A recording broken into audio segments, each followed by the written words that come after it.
Lo celebra.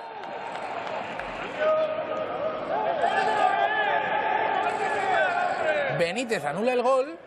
Y esta es la reacción de Cristiano Ronaldo. También con Arbeloa. Benítez se ríe.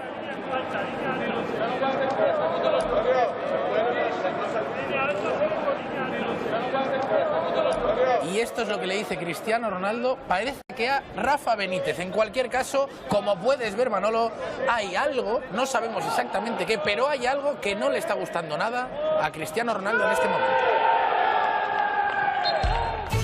Quizá por llevar la contra, pero CR se puso con Pepe a correr al revés.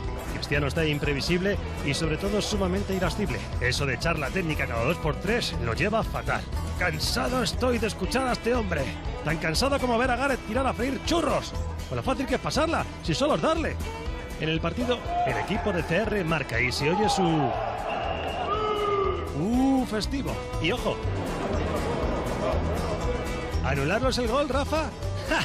Con lo que le gusta a CR reírse del castigo de los que pierden. Celebrar la victoria.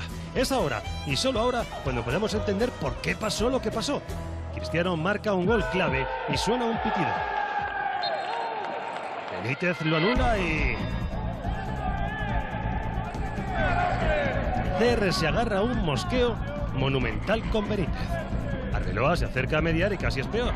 Cristiano sigue haciendo gestos a Rafa con el brazo. Este se ríe y luego le suelta.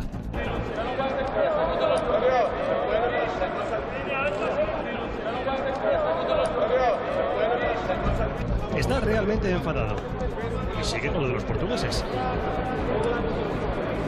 Pero Benítez se lo toma bien. También que apuesta por apretar más la tuerca. Cristiano fuera. CR se lo toma como una broma y saluda como en un cambio oficial. Me tocará correr, pero a mí no me quita el gol nadie. Curiosas las imágenes que está dejando Cristiano Ronaldo en esta pretemporada y por